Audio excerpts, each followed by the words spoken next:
les armes avec lesquelles nous combattons. Les armes avec lesquelles nous combattons. Nous ne combattons pas avec des armes qui sont charnelles. Je suis dans 2 Corinthiens chapitre 10. 2 Corinthiens chapitre 10, le verset 4. Mais avant d'aller là-bas, j'aimerais nous faire une petite piqûre de rappel. Que nous sommes en train de parler de la guerre des territoires. Et dans cette guerre des territoires, vous devez savoir que les hommes, les humains, sont aussi des territoires, des entités. Amen. Un être humain là que tu vois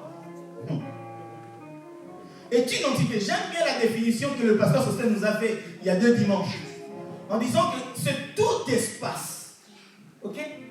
Tout espace que nous voyons, le petit espace qui est là, c'est un territoire. Mais il faut aussi comprendre que l'homme que tu vois en face de toi, c'est aussi un territoire. Et ce territoire-là peut être déjà habité. Ah. Ce jour-là, lorsque Jésus a traversé, il arrive dans le territoire de Gadara. Il voit un monsieur qu'on appelle le fou de Gadara. Il lui pose la question, quel est ton nom? Le monsieur va dire, je sais pas que je m'appelle Simon. Non, le monsieur va dire, je m'appelle Légion. Or, Légion, ce n'est pas une personne. Légion, ce n'est pas 2 personnes. Mais Légion, c'est 2500 personnes. Donc, comprenez que ce monsieur, à lui tout seul, pesait 2500 personnes. S'il n'est pas une entité, s'il n'est pas un territoire, expliquez-moi alors, il est qui? Pour qu'on lui qui puisse avoir 2500 autres esprits. Amen.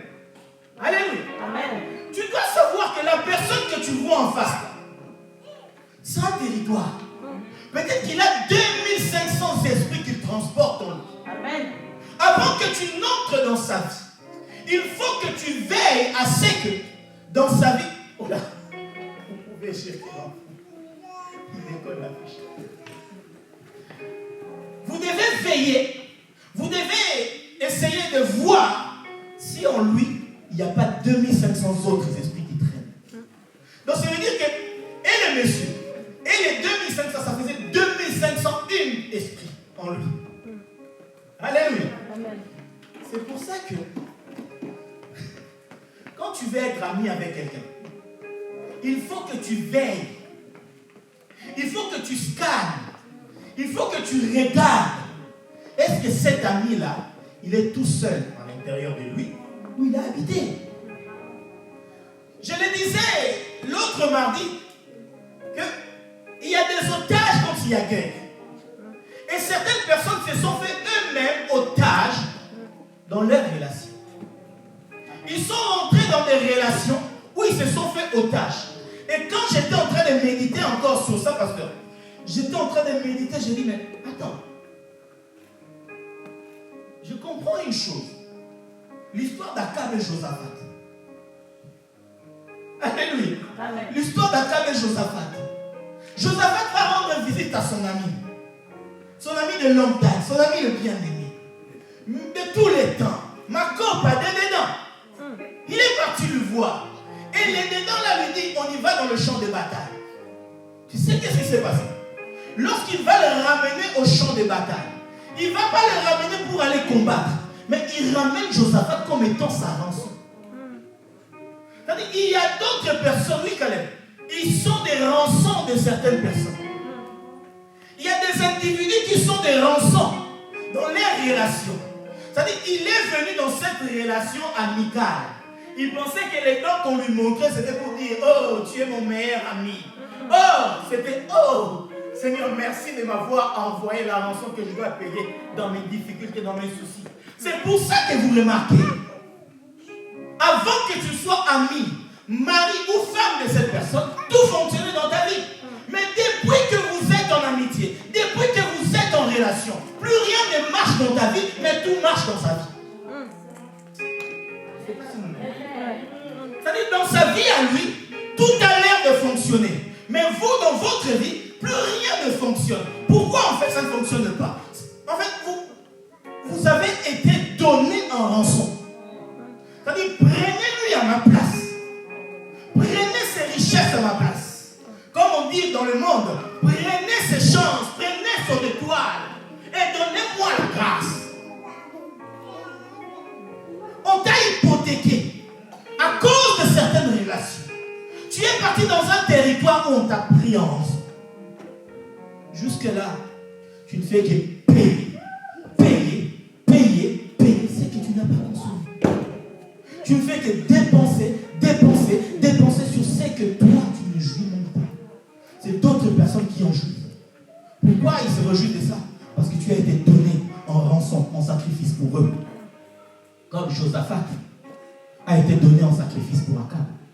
Heureusement que ce dernier a poussé un grand cri, que le Seigneur lui délivre de ça. Mais toi, ça ne marche pas. Tu es là, tu es en train de contenter. Je sais que ça marche pas. C'est ma copine. Cette année, ma copine, comme on dit à l'Unial, nous avons foulé Nicolas. Dieu est en train de lui fouler. Ok. C'est pas Dieu. C'est juste la grâce que toi tu étais porteuse, qui est en train de travailler là-bas chez lui. Mais toi tu n'es en train de devenir pauvre sous pauvre. J'aimerais te dire ce matin que Jésus-Christ a été donné en rançon pour toi.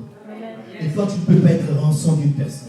Si tu l'étais maintenant, je prie par la puissance du nom de Jésus que tu en sois libéré au nom de Jésus. Je reviens dans ma pensée maintenant de ce matin. 2 Corinthiens chapitre 10, le verset 4.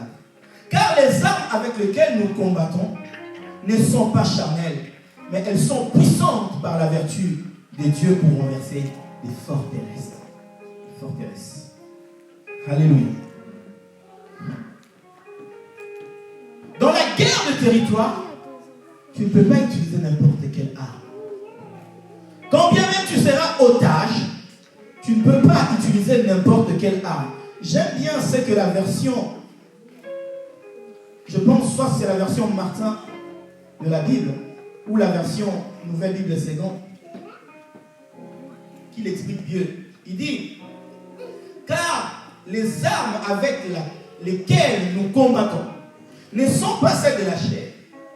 Cependant, elles ont le pouvoir du fait de Dieu de démolir les forteresses. Ce ne sont pas des armes charnelles. Je dis que dans cette guerre, tu ne peux pas utiliser n'importe quelle arme. Écoutez, même dans le contexte d'une guerre physique, ok, les militaires n'utilisent pas n'importe quelle arme. Aujourd'hui, nous voyons, quand nous allons à la gare, nous voyons les militaires. Ils ont des armes, ok?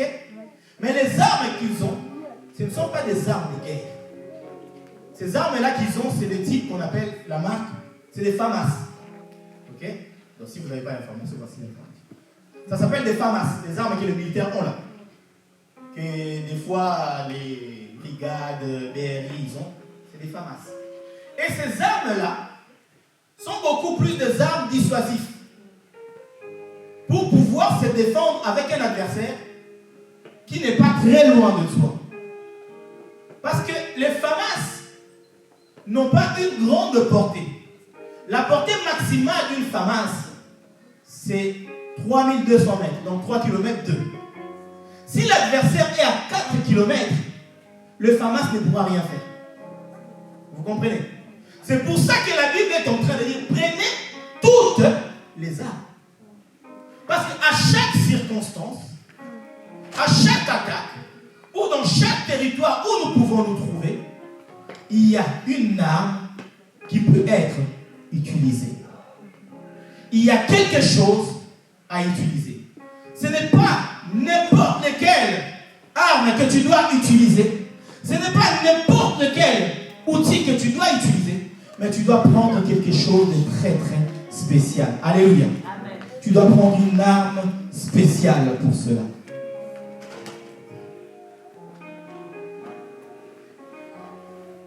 Lorsque tu combats, si tu dis que dans ce combat, je veux juste faire des jeûnes et prières, et je sais que j'aurai la victoire, mon ami, tu feras des jeûnes et prières et tu mourras de faim, sans pour autant obtenir la victoire. Lorsque tu dis dans ce combat, je veux seulement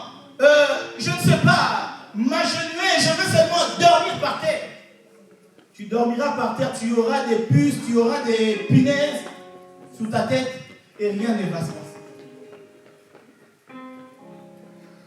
Paul est en train de dire que ces armes-là sont efficaces. Ces armes-là sont puissantes par la vertu de Dieu. C'est quoi la vertu maintenant? Parce qu'on va entendre vertu. C'est quoi la vertu de Dieu? La nouvelle Bible des secondes est en train de dire que elle tire le pouvoir en Dieu. Les dictionnaires définissent la vertu comme étant une force morale. Une force morale. Et cette force morale, ça permet de mener à bien certaines choses. Ça permet de bien marcher, d'avoir une conduite exemplaire. Cette force morale, en d'autres mots, on peut dire, c'est la connaissance de Dieu. La Bible est en train de dire ceci, que vous connaîtrez la vérité, et la vérité vous affranchira. En réalité, ce n'est pas la vérité qui affranchit. Alléluia. La vérité ne va pas affranchir. Ce qui va t'affranchir, c'est la connaissance de la vérité. Et lorsque je lis dans ma Bible, pour la première fois, dans le mot connaissance a été utilisé, c'est en Éden. La Bible est en train de dire que Adam connut sa femme. Adam connut sa femme. Et de cette liaison, nous voyons Abel. Nous voyons Caïn. C'est-à-dire la connaissance doit donner une naissance. Alléluia. Je ne sais pas si vous comprenez. La connaissance doit donner une naissance. Si tu dis que tu connais Jésus, si tu dis que tu connais Dieu et que ta connaissance n'a jamais donné naissance à quelque chose, ça veut dire que tu n'as pas encore connu Dieu. Lorsque tu connais réellement Dieu, lorsque tu as la connaissance de Christ, cela doit engendrer la liberté, la franchise. Cela doit rendre tes armes efficaces, solides. C'est-à-dire la connaissance te donne le pouvoir.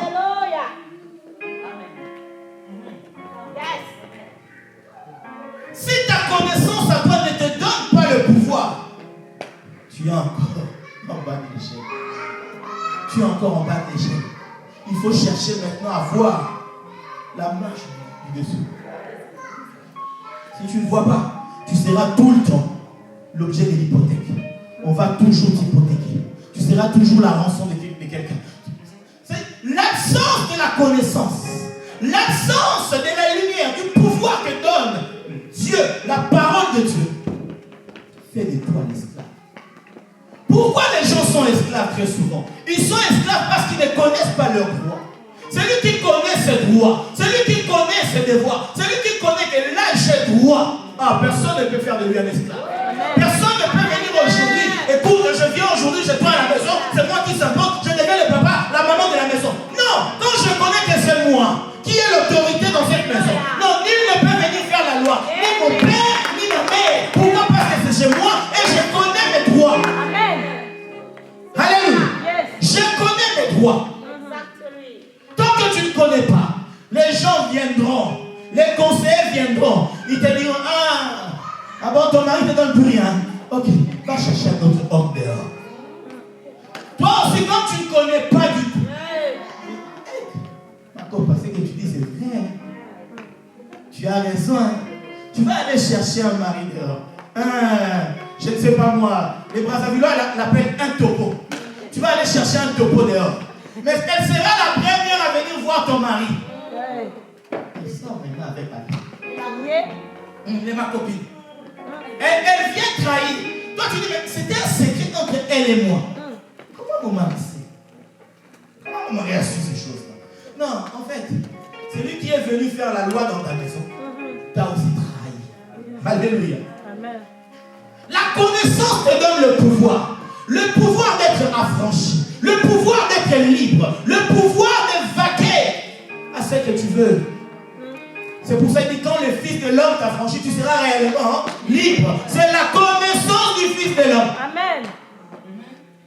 Écoutez, Jésus est en train de dire une chose très très intéressante. Je crois que c'est Jean 17, le verset 3. Or, la vie éternelle est qu'ils te connaissent, toi, le seul vrai Dieu, et Jésus-Christ que tu m'as envoyé. Même la vie éternelle consiste à connaître Dieu. Amen. J'ai fait un Même la vie éternelle consiste à connaître Dieu. Si tu ne connais pas Dieu, tu ne peux pas être. Non. Impossible à celui qui ne connaît pas Dieu d'être libre. Il va toujours mener une vie où il va avancer d'un pas et il va en reculer des 10 pas.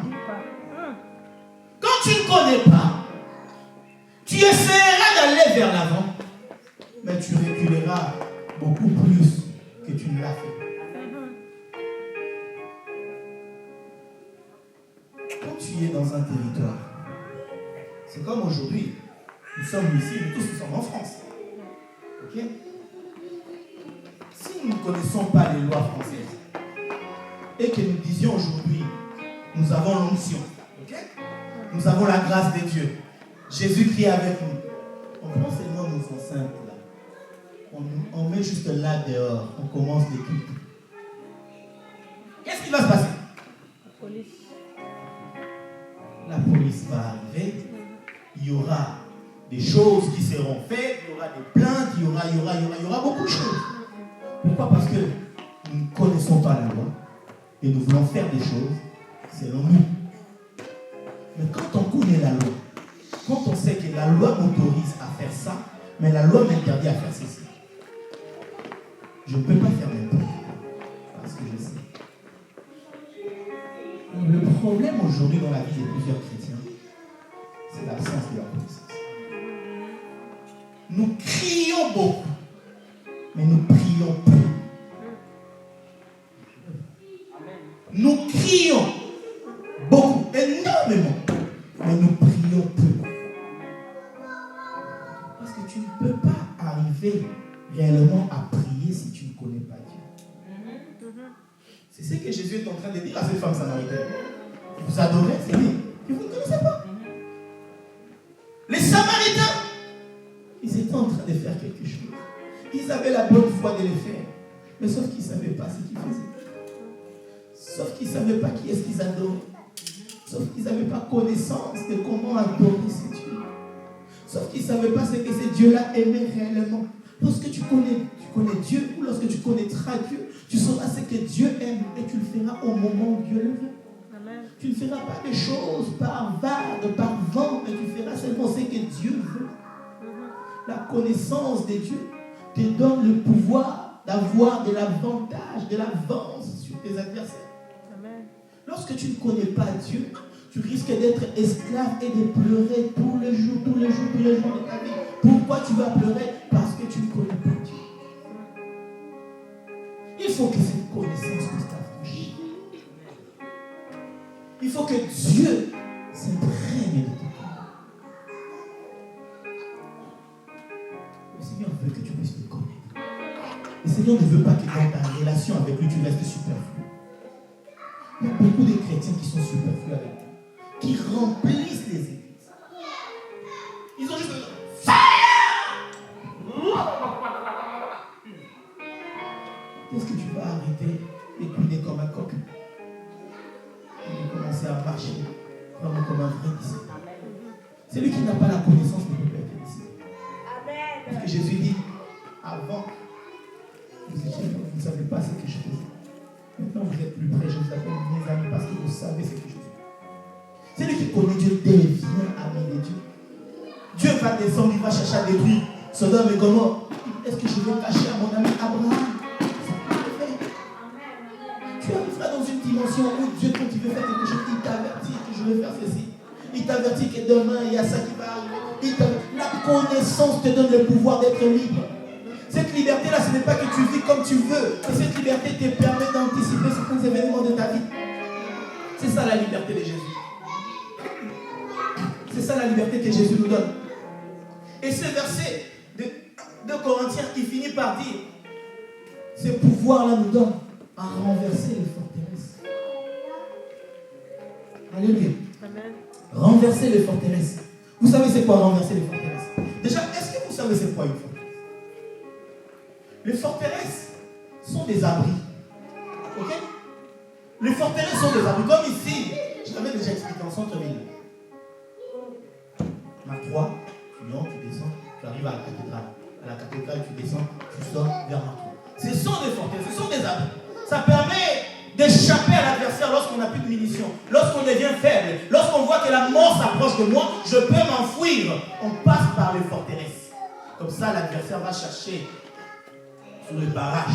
Il ne va plus te voir. Pourquoi? Parce que tu es caché dans une espèce de forteresse. C'est ça l'utilité des forteresses. Maintenant, ici, l'apôtre Paul est en train de dire, c'est là où je vais finir. Et c'est grave. L'apôtre Paul est en train de dire ceci.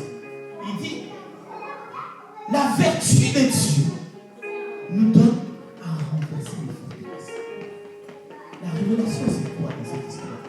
La révélation, c'est que Dieu est en train de dire. C'est que Corinthiens dit, après avoir pu surmonter le pénible. Okay? Dieu est en train de dire qu'il rend les armes là puissantes par sa vertu. On prend les armes de Dieu. On combat l'ennemi. Okay? L'ennemi va constater qu'il est devenu impuissant, qu'il ne peut plus t'attaquer, okay? Qu'il ne peut plus rien faire contre toi. Il va dire maintenant je vais aller me cacher. Je vais jouer la diversion. Et lorsqu'il sera en train de somnoler, avec le peu d'armes, le peu de munitions que j'ai, je vais sortir, le surprendre et le tuer. C'est exactement ça que l'ennemi veut faire.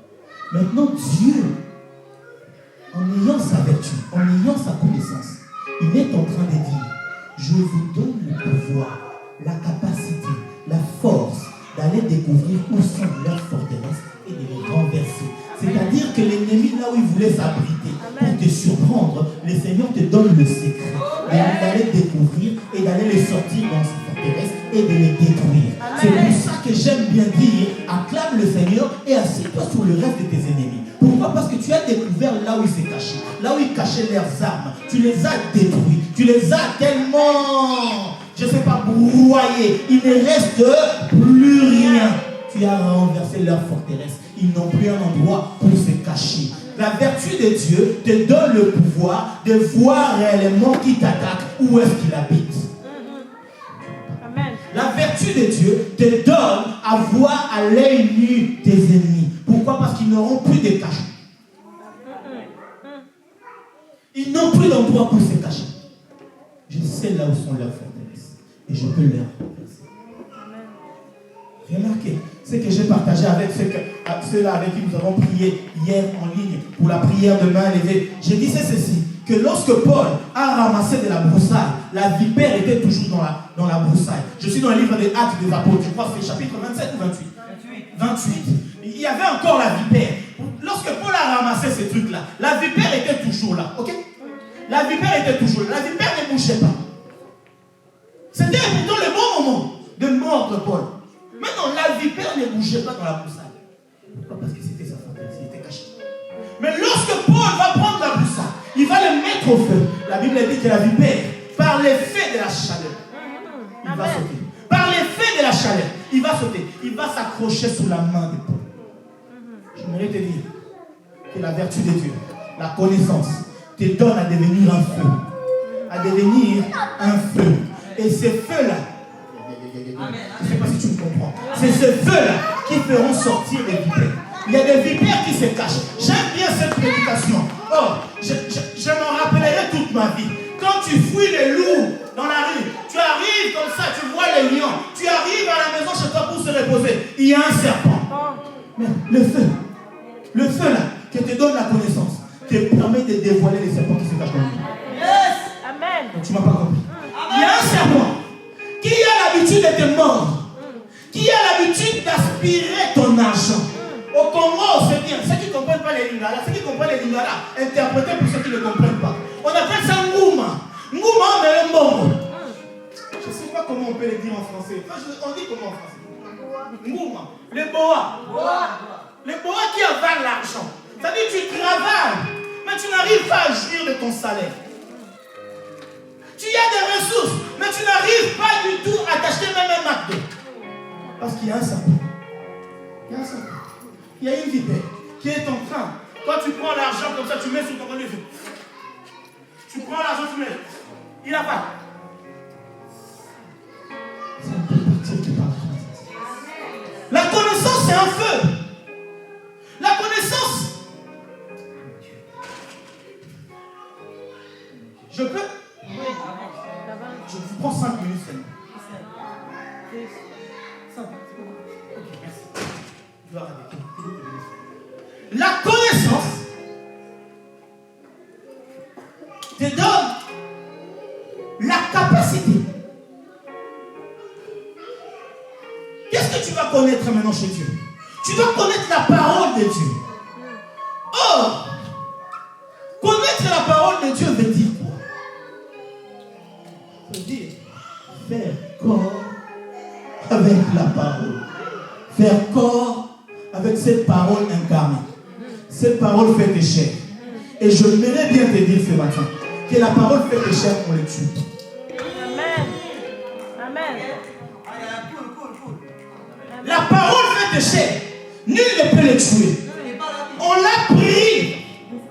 On l'a tapé à l'agonie. On a pris une croix. On lui a ramené à la croix avec les clous à la main. Mais jusque-là, personne n'a réussi à les tuer. Il fallait que la parole ait bien pu dire entre tes mains, je vais mettre mon esprit. Amen. Jésus. Ah mon Dieu, je ne sais pas si vous comprenez.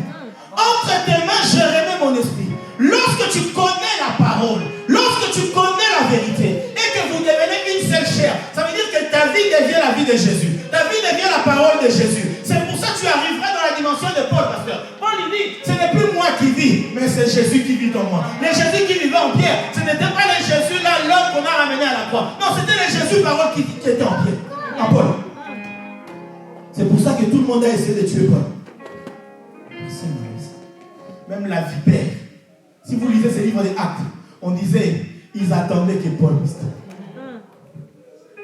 Les gens vont attendre longtemps que tu tombes. Yes. À cause de la connaissance, à cause de la grâce, de la lumière de la connaissance, les gens attendront longtemps. Tu ne vas jamais tomber. Amen. Non, je prie pour toi. Yes. Quand bien même le vent se lèvera, quand bien même la tempête se lèvera, quand bien même l'ennemi viendra devant toi, il viendra comme un fleuve. L'Esprit de Dieu en toi le mettra en fuite. Pourquoi? Parce que tu as la connaissance de Dieu. Pourquoi? Parce que tu as le savoir de Dieu. Yes. Amen. Le pasteur Adam s'est dit, tes savoirs sous le trône me rassurent. Celui qui est sous le trône est le même que je connais. Amen. Et qui habite en moi. Celui qui est sous le trône est celui que je connais. Il est le même qui combat pour moi. Amen. C'est pour ça, David dit, même lorsqu'une troupe armée, le troupe là va se camper devant moi, j'aurai pas peur. Parce qu'au nom de l'Éternel, je le taille en pied. Yes. Amen. Qui est-ce qui va tenir devant Dieu? Qui est-ce qui peut tenir devant la connaissance? Personne. Bien aimé, lorsque tu connais la vérité, lorsque tu connais la parole de Dieu, non, vents et marées, non, tu ne partiras pas, tu seras toujours là, tu seras sur place. Amen. On dit, il dit. Jamais. Que vous soufflez, que vous aspirez, que vous donnez des coups. Yes. Amen. À quiconque on va dire Kabouja, Ça bouge. Katindika. Même quand tu viens pousser là, il est toujours là. Même quand tu sais, il est toujours là. À cause de la connaissance. Amen. Il faut que tu arrives à connaître Dieu. Cours vers la connaissance. Et c'est ça la vraie délivrance. C'est ça la vraie liberté. La chose qui peut mieux t'affranchir, c'est la connaissance. Alléluia. La connaissance de Dieu. C'est pour ça qu'il est écrit quelque part dans la Bible. J'ai fait, il me reste 2 minutes. La Bible dit, ceux du peuple qui connaîtront leur Dieu agiront avec fermeté. Parole du Seigneur. Amen. Est-ce que tu peux te retirer aussi? Amen. Ceux du peuple qui connaîtront leur Dieu agiront avec